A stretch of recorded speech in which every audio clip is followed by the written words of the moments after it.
دور قیامت کے قریب جائے گا ویسے ویسے بیٹیوں کی تعداد بڑھتی جائے گی۔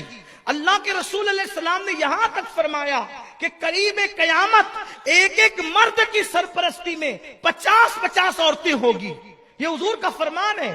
تو جیسے جیسے قیامت قریب ہے، ہمارا ایمان ہے قیامت قریب ہے، تو قیامت کی قریب قربت کی علامت یہ ہے کہ مرد کم ہوں گے اور عورتیں زیادہ ہوگی۔ اور اب پوری دنیا کے اندر اسلام تیزی سے پھیل رہا ہے، تو اب عورتیں زیادہ ہیں، مرد کم ہیں۔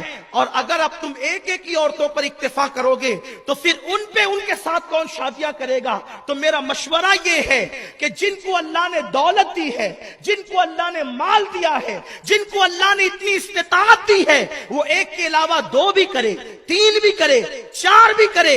اور خواتین سے میری گزارش ہے اس معاملے میں وہ اپنے شوہر کی مخالفت نہ کرے بلکہ اپنے شوہر کا سپورٹ کرے۔ کیوں؟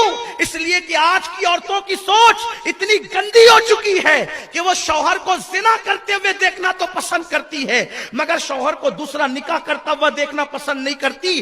زنا کرنے والے کو لوگ اتنا برا نہیں سمجھتے جتنا دوسرا نکاح کرنے والے کو لوگ برا سمجھتے ہیں۔ پورے محلے میں، پورے گاؤں میں چرچا ہوتا ہے، اس نے تو دوسرا کیا، اس نے دوسری کیا، اس نے دوسری کیا، ارے دوسری کیا تو اس نے جرم کیا کیا ہے؟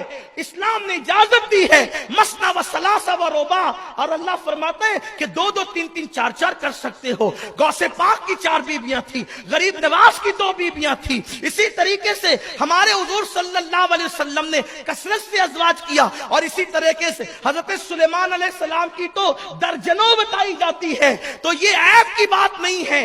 اس لیے عورتوں کو چاہیے کہ تمہارا شوہر کسی کے ساتھ ناجائز تعلقات قائم کر کے زانی کہلا کر دنیا میں ذلیل ہو اور آخرت میں جہنم میں جائے، اپنے شوہر سے کہو دوسری تیسری کر تاکہ دنیا میں بھی تجھے عزت ملے اور آخرت میں بھی تو جہنم سے بچ جائے۔ اس لیے کہ ہر شوہر ایک ہی بیوی پہ اکتفا نہیں کر سکتا، ایک بیوی کے بعد بھی اس کی پیاس بچتی ہے، تو اس کو بجھانے کے لیے جائز راستے دو تاکہ زنا کے اڈوں پہ نہ